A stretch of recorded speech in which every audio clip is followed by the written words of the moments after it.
Donald Trump got a huge reception on his return to Mar-a-Lago last night. His diehard MAGA loyalists were all there. The My Pillow guy, Trump in heels, Carrie Lake, and Marjorie Taylor Greene, who hopped on a JetBlue flight after taking part in the chaos outside the courthouse in Manhattan. Trump's sons Don Jr. and Eric were there, but notably absent, former First Lady Melania. She likes to be her own person. She likes to do her own thing. Her former White House press secretary, Stephanie Grisham, says Melania is not one to stand by her man. She's a very strong individual. In fact, I remember on election night, people were, talking about how she wasn't standing right next to him on the stage. And she was like, what is it? Do people think I need to hold him up? First daughter Ivanka was also a no-show. The atmosphere inside Mar-a-Lago was festive. It was like an indictment party. And then Trump spoke. The room fell oddly quiet. Russia, Russia, Russia.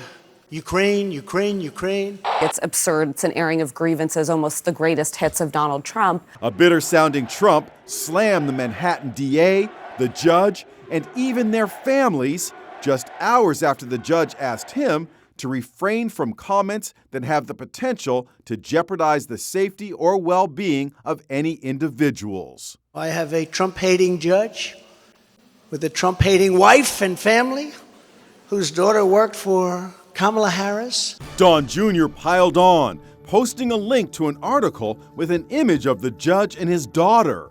I have a Trump-hating judge with a Trump-hating wife and family. Does that help the case? It doesn't help the case, it doesn't hurt the case. It's a statement of fact. It's a fact. It's an opinion of someone who's been put through a political persecution. New York Times reporter Maggie Haberman says Trump targeting the judge is strategic. I think he is trying to get the judge to recuse himself. I think that is part of what Trump's game here is. Tuesday was a really bad day for Trump. He doesn't look like a happy man in these images. No question, that is an angry Donald Trump. Body language expert Tanya Ryman says this may have been the moment his mood turned, when a court officer failed to hold the door open for him. You go from seeing somebody who is maybe in control to somebody who kind of looks suddenly angry. It's almost as if he's used to having the door held open, so suddenly it's not. And he has to push the door on his own. And that changes, I think, his mental attitude. The official courtroom sketch of Trump has become the butt of jokes. He looks like the Grinch. Here's the former president being indicted for stealing all of Whoville's Christmas presents. We caught up with the artist, Jane Rosenberg. That's how he looked. He looked that way to me. He did not look happy, and I had to get that face. I had to get that.